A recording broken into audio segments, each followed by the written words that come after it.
How to pay Boost mobile phone bill online. To pay your Boost mobile bill online, first log in to your Boost mobile account using the Boost mobile website or the Boost mobile app.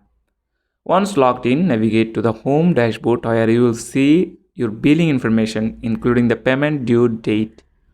If you are not enrolled in AutoPay, you can make a one-time payment through your account settings.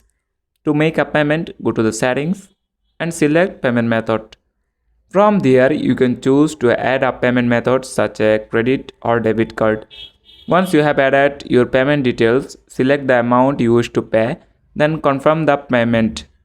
For accounts enrolled in AutoPay, payments are automatically processed on the due date. But you can update your payment method in the settings.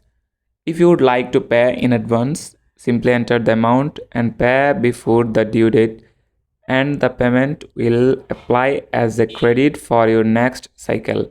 Note that early payments do not affect your monthly data allotment. If you need to turn off autopay, you can easily do it by going to settings, then payment method, then toggling it off. Finally, check your account balance to confirm that the payment has been applied successfully. That's it. Thanks for watching the video.